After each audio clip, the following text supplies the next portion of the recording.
Olá, tudo bem?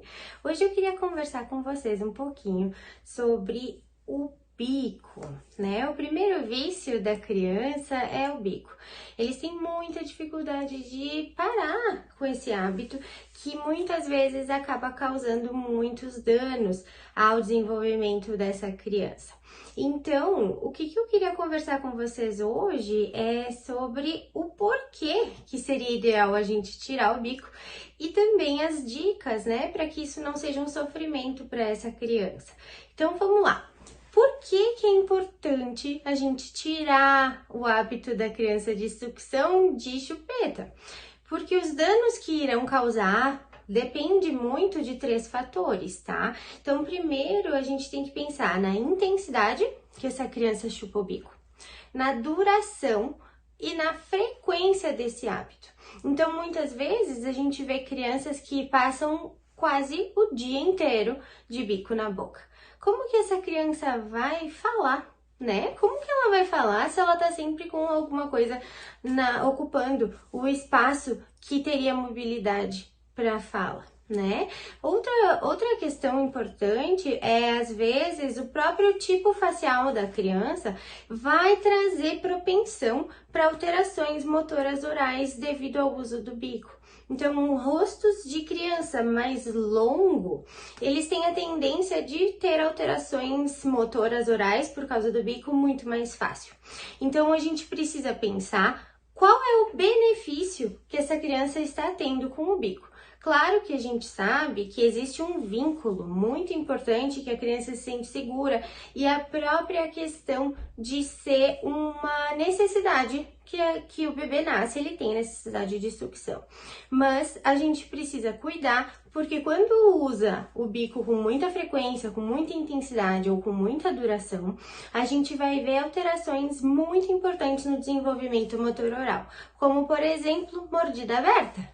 Né? Vocês provavelmente veem alguma criança que tem esses dentes de cima não se encontram com os dentes de baixo, fica uma mordida aberta, ela fica assim, então fica o formato da boca, fica bem o espacinho que o bico ocupa, já que essa criança usa muitas vezes durante um período muito longo, então os dentes começam a se formar em volta do bico. Praticamente isso. E mesmo crianças que não têm ainda dentes vão ter alterações de arcada dentária porque a mandíbula ela vai fazer um movimento de sucção que é um movimento de suckling, que a gente chama, é um movimento assim, nesse sentido.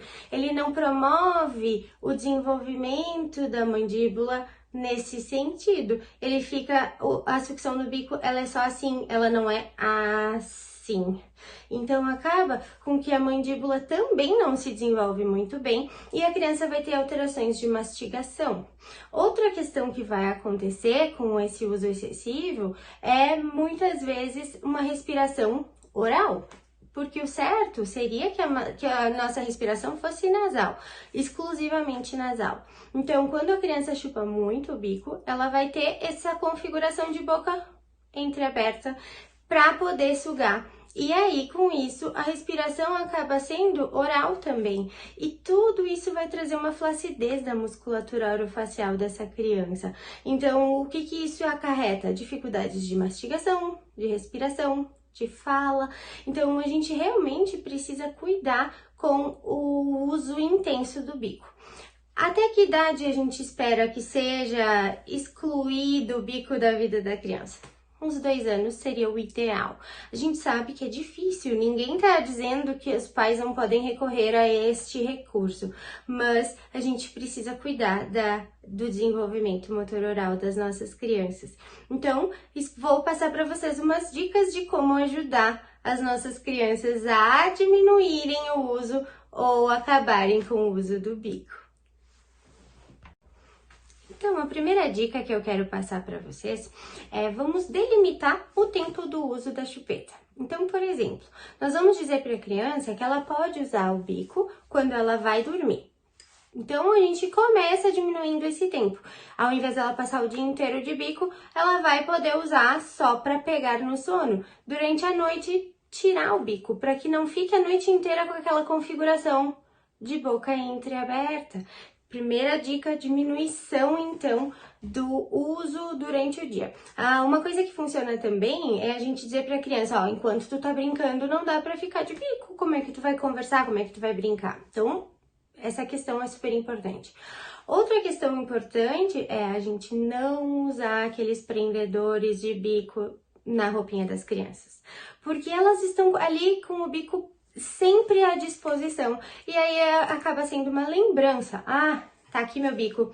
E a gente acha que a gente está trazendo segurança para ela, mas a gente está tornando esse hábito ainda mais difícil de ser retirado.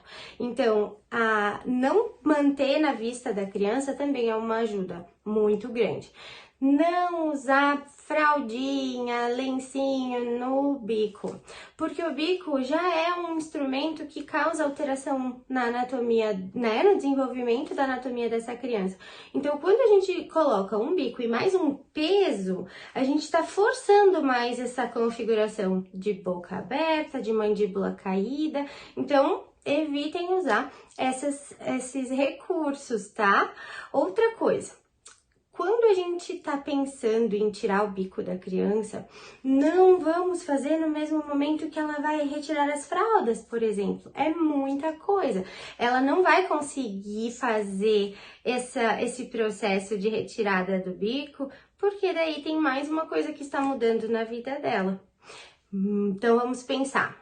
Uma coisa que eu gosto muito de fazer com as crianças que têm uma compreensão muito boa é trabalhar com histórias. Nós temos vários livrinhos que podem ajudar no desenvolvimento dessa criança de entender o porquê que ela tem que ficar sem bico. Então a historinha é ótima também. Existe a história do meu bico que virou estrela, que eu adoro essa história, e ela funciona muito bem porque nós vamos transformar o bico em um ser com vida. Então ele é um bico onde ele tem uma vida que dentro da boca ele fica muito sozinho, ele sofre muito porque ele tá num lugar escuro. E aí a gente começa a desenvolver que o bico tem a sua cama, o bico tem a sua bolsinha né? Então ele pode continuar levando esse bico para os lugares, mas não dentro da boca, porque a boca é muito escura, né? Então a gente vai inventando histórias para que essa criança adquira uma empatia com esse bico e não queira usar, e seja uma decisão dela e não nossa. Porque quanto mais a gente quer que ela pare de chupar o bico, gera uma ansiedade e ela vê que a gente tá querendo isso e ela fica buscando mais ainda o bico. Então, uma dica de organização é essa do bicolino, né? Que é essa questão de inventar um nome pro bico e fazer ele ter uma vida própria. E a outra é do livro do Meu Bico Virou uma Estrela.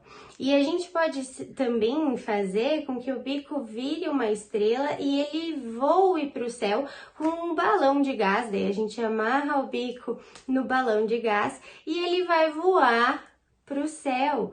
E aí a gente diz que esse bico vai procurar uma nova criança, que essa criança vai poder aproveitar mais o bico porque ele já tá grande. Então, nós precisamos fazer uma história, uma fantasia, para que isso seja uma situação tranquila. Não seria indicado a gente ficar forçando essa criança a não chupar o bico, porque para ela existe um apego. E quanto mais a gente deixar isso ser uma decisão dela, melhor. Ela não vai ter esse sofrimento. Então, eu espero que as minhas dicas tenham ajudado vocês. E qualquer coisa, mandem para mim por direct que a gente pode pensar em outras alternativas, porque cada criança é uma. Mas eu sei que essas dicas funcionam super bem. Obrigada, até mais!